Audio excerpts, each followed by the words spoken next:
dándole continuidad a la conversa con Argimiro Serna, una de las cosas que llegamos al final del primer segmento del programa fue a mencionar la palabra identidad, a propósito de la pregunta, bueno, ¿qué es lo que hay que comprender? Y esa es una pregunta que yo les propongo que se hagan en familia, en comunidad, con los vecinos, en las redes, en todas partes. O sea, ¿qué tenemos que comprender en estos tiempos? ¿Cuáles son los entendimientos que hay que comprender? Argimiro se aproximó a decir identidad. ¿Cómo es eso, Argimiro? Bueno, digamos que por ejemplo la mía, mi identidad, ¿cómo se ha ido gestando? Bueno, yo soy escritor, realizador audiovisual, hubo problemas en pareja, cuestiones políticas, entorpecimiento, etcétera. Pero para yo irlas gestando necesité hacer lecturas, no solamente del libro, sino de mi contexto, que ha sido particularmente confuso, convulso en algunos momentos, emblemático y bullente en cuanto a oferta de placeres. Mi contexto postmoderno, durante el periodo de Chávez, donde hubo decisiones económicas que permitían que uno se comprara un celular cada 2 o 3 meses para irlo actualizando, a veces porque lo perdía. Yo recuerdo que hubo un periodo así. Esa es una lectura que yo estoy haciendo de mi contexto, que es uno de los principales saberes que hay que yo pienso que en los nuevos tiempos la gente necesita tener.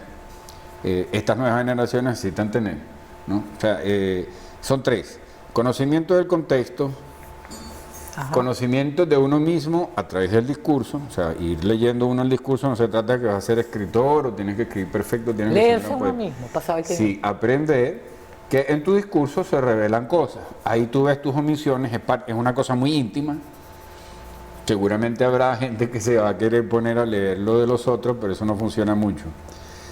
Sirve para ti, se llama hermenéutica del sujeto, fue desarrollado por este pensador, Michel Foucault. Ese concepto es mucho más sencillo, es analogía con el rizoma que cubre un contexto, ¿no? con una enredadera, con una forma de plantas que crecen de manera que es indetenible. Es lo que siempre están haciendo. Que la identidad provenga de algo que siempre están haciendo es lo que llevó a que yo lo llamara cultura silvestre, ¿no? Pero entonces enumeremos, son 3 actos: lectura del contexto, lectura del discurso a través de uno mismo, ¿no? Y conocimiento de los métodos del pensar. Son 3 nada más, son 3 cosas que parecieran muy complejas que uno dice, bueno, eso lo ocurre vamos intelectual. Argimiro, vamos a puntualizarlas para la gente, porque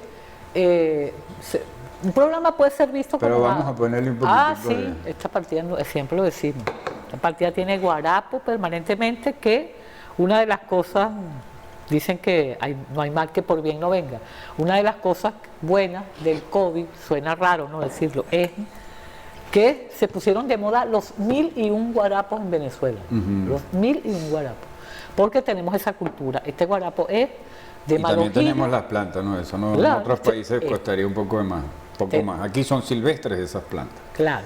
Entonces, propósito de cultura silvestre, de lo que estamos comenzando a conversar con Argimiro. Él nos dice puntualicemos, si vamos que hay que leer la vida, pues vamos a decir, el mundo. Pero eso significa leer el contexto. Significa 3 cosas fundamentales. Leer el contexto, entender, leernos a nosotros, pero eso sería un decir abstracto, ¿verdad? Leer nuestro discurso. Lo que decimos. Lo que decimos, gracias a tecnologías modernas, eso es particularmente fácil, ¿no? Porque podemos grabarnos. Y luego revisar el discurso. Como dije, eso es algo íntimo, pero llevamos 2: conocimiento. Y conocer los métodos. Y el tercero, que es el que suena más complicado, ¿no? Contexto, nosotros mismos a través del discurso, que es lo que nos permite ponernos en limpio, ¿no? Y el tercero, conocer los métodos de pensamiento. Es decir, saber que frecuentemente, cuando vamos a emitir un juicio político y también moral, en nuestro contexto inmediato familiar, frecuentemente estamos asumiendo no solamente posturas heredadas. Por ejemplo, mi abuelo que me juzgó a mí, y a pesar de que yo he hecho ciertas cosas, entonces yo a veces voy a tener un juicio hacia alguien. además de tener posturas, a veces son mecánicas, que creen que gracias a las cuales uno puede pensar que uno está siendo muy libre en el pensar, pero uno está respondiendo a cómo esa forma de pensar es. Pero vamos a parar Por ejemplo, al Argimiro. pero para especificar, hay una forma de pensar que es la dialéctica.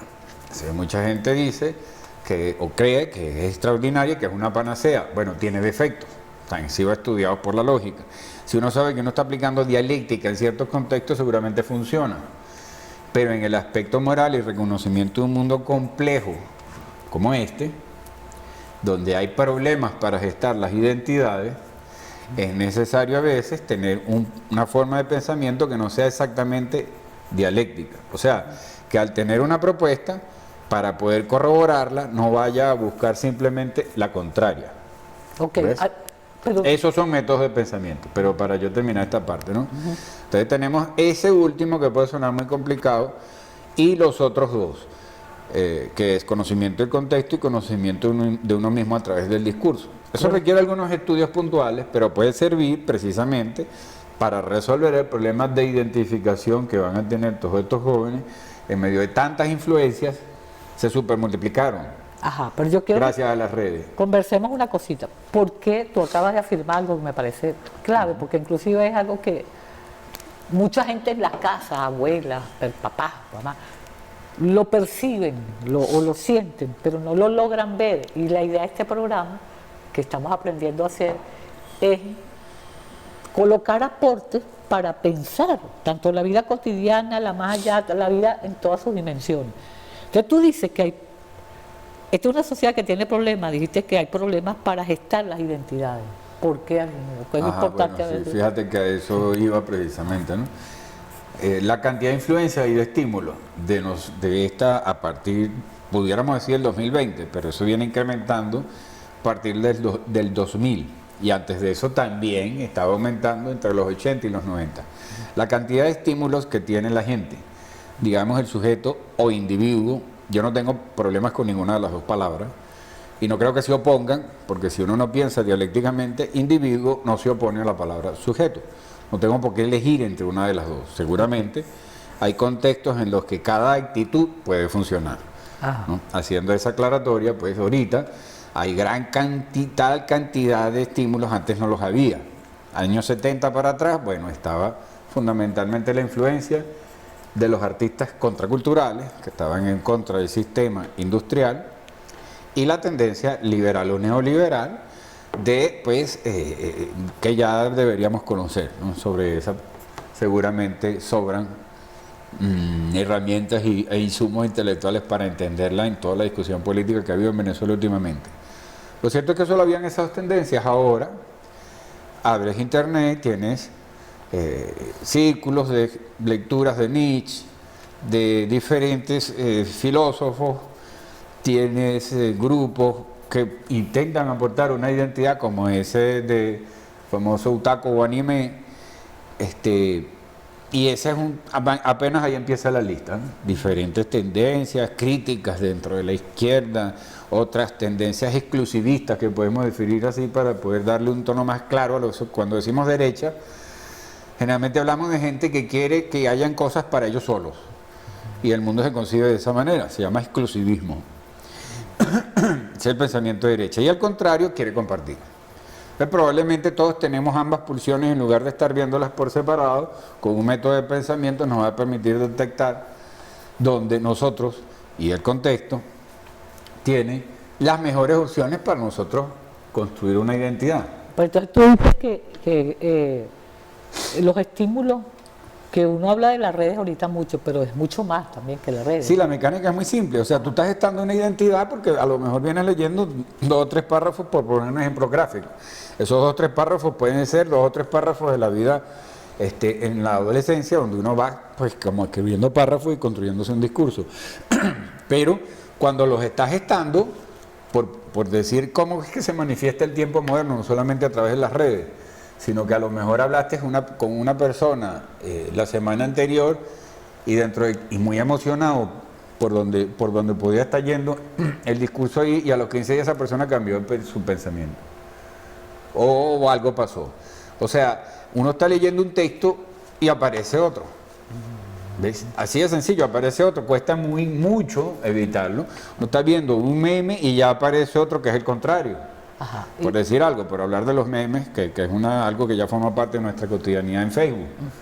Te estás leyendo un artículo que dice que algo es muy peligroso en una tendencia social y la sociedad va en este sentido y después lees otro perfectamente justificado que te está diciendo que va en otro.